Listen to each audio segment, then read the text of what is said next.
Hoy os traigo un pequeño informe de lo que va siendo la nueva normativa del Marco de Jerez, esta revolución silenciosa, digamos el Jerez desatado, que está llevando a unas rápidas modificaciones en la normativa.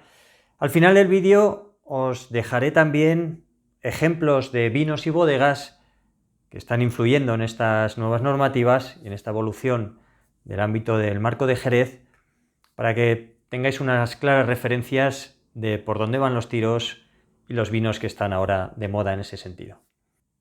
Hace unos días Willy Pérez publicaba un reel en Instagram donde decía: hoy es un día muy especial para mí.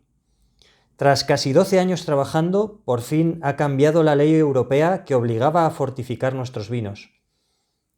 Siempre soñamos con un Jerez que pudiera ser simplemente un vino, nacido de la viña y de la albariza, sin necesidad del apellido generoso. Nunca he estado en contra de la fortificación, forma parte de nuestra identidad, pero sí de que un vino no pudiera llamarse Jerez solo por no estar encabezado. Cambiar una normativa europea no ha sido fácil. Han sido años de ensayo, errores, botas que fueron a vinagre y mucho esfuerzo colectivo hasta conseguir que se reconociera esta posibilidad. Lo más valioso, quizás, ha sido el propio camino, entender mejor la interacción de todos los elementos, desde la viña hasta el embotellado, y poder reflejarlo junto a Bodega Ramiro Ibáñez en un libro. Finalizo dando las gracias a todos los que me han acompañado en este recorrido, amigos, compañeros, distribuidores, periodistas e importadores, que empujaron moral y económicamente, a las asociaciones que negociaron y cedieron muchas veces en contra de sus propios intereses, a César Saldaña, que siempre nos impulsó desde el Consejo, y sobre todo a mi familia, especialmente a mi padre, que tuvo la grandeza de apoyarme a ciegas. Pocos tienen esa suerte. Bueno, pues este que publicó Luis Pérez, Willy para los amigos, que ya hablaba un poco del tema este que vamos a tratar hoy. En el imaginario colectivo, el vino de Jerez muchas veces evoca imágenes con tradición inmutable, bodegas catedralicias, hileras interminables de botas polvorientas y un sistema de soleras que parece desafiar el paso del tiempo. Sin embargo, bajo esta pátina de historia se ha estado gestando una revolución silenciosa. Lejos de ser un producto estático, el Marco de Jerez está experimentando la más profunda transformación dentro de la época moderna. Las nuevas normativas no son el inicio de este cambio, sino su codificación oficial. Son el reconocimiento formal de que un sector dinámico ha estado redefiniendo lo que es un vino de Jerez. Este informe se adentra en el corazón de esa transformación de lo que podemos llamar el Jerez desatado. Para comprender la magnitud de esta revolución hay que entender el paradigma que ha definido Jerez durante todo este siglo XX. Los tres pilares fundamentales de este Antiguo Testamento son el sistema de criaderas y soleras, el triángulo de Jerez y la fortificación. Más que un método de envejecimiento, la fortificación es un método para homogeneizar. Se consigue un producto final con una vejez media constante.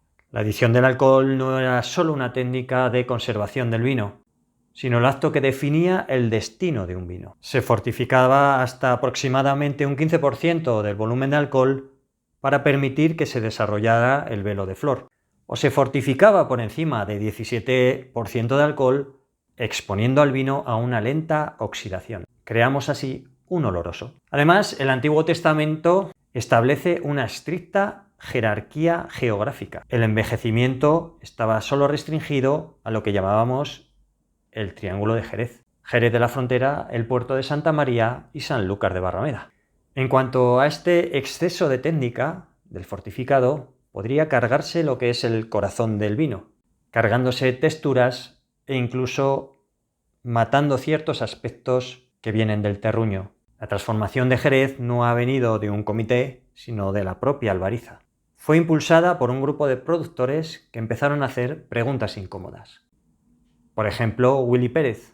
Su misión se resume en una sola frase: Jerez debe volver al viñedo. Para Willy, la bodega y sus técnicas son una herramienta y no un fin. Por otro lado, el trabajo de Alberto Orte es una auténtica arqueología vitícola. Se sumergió en antiguos tratados de ampelografía para rescatar el patrimonio genético que había muerto en Jerez. Su proyecto ha logrado recuperar y replantar 26 variedades de uva autóctona. Ramiro Ibáñez, por su parte, es la encarnación del purismo del terruño. Su proyecto Cota 45 se convirtió en un referente al elaborar vinos sin fortificar, los llamados vinos de pasto.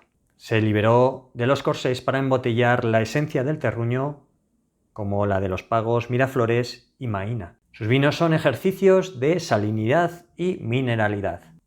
La nueva normativa es la confirmación institucional de toda esta revolución que se está gestando. Cada modificación representa una pequeña pieza de ese puzzle gigante que se está montando. Uno de los cambios más simbólicos es la desaparición de ese monopolio de crianza del Marco de Jerez, del Triángulo de Jerez. La nueva normativa unifica la zona de producción y la zona de crianza. Los productores también pueden criar. Quizá el cambio más trascendental sea la aceptación oficial de la no fortificación. La normativa ahora permite que los vinos lleguen al nivel de alcohol con el propio azúcar de la uva, sin hacer esa fortificación. El Consejo Regulador, además, permite la recuperación y el uso de nuevas y antiguas variedades de uva. Por ejemplo, la Perruno, la Vigiriega y la Beba. Se formalizan además categorías como fino antiguo y manzanilla pasada. Se añade la posibilidad de añadir el nombre del pago en la etiqueta, siempre que al menos el 85% de la uva provenga de ese viñedo. Estas nuevas regulaciones no son solo texto, sino que invitan a experimentar la nueva dimensión del Marco de Jerez. Pasamos ahora a enumerar algunos de los vinos más representativos de este nuevo movimiento, de esta nueva revolución. Cota 45 V Miraflores. Es el arquetipo del movimiento de vino de pasto. En boca, pues es donde se revela su alma. Es tenso, vibrante y marcado por una intensa salinidad, una textura casi caliza. Tenemos también a Bodegas Luis Pérez, la escribana, Willy Pérez, que es un puente perfecto entre el nuevo mundo y el universo tradicional. Aquí se demuestra cómo la crianza biológica puede ser utilizada no para enmascarar, sino para amplificar el carácter del terruño. Otro ejemplo de Luis Pérez sería la Barajuela fino. Es un fino de añada procedente de una única parcela. Se elabora sin fortificar y cada saca, cada embotellado, es diferente, reflejando lógicamente las condiciones del año.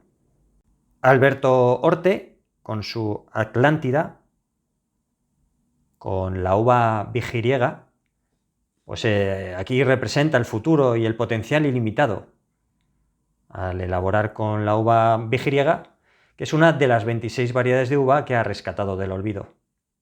Como conclusión, la transformación, todas estas transformaciones del Jerez, no es solo una actualización, es un cambio de paradigma, un retorno a la esencia, para construir un futuro más diverso.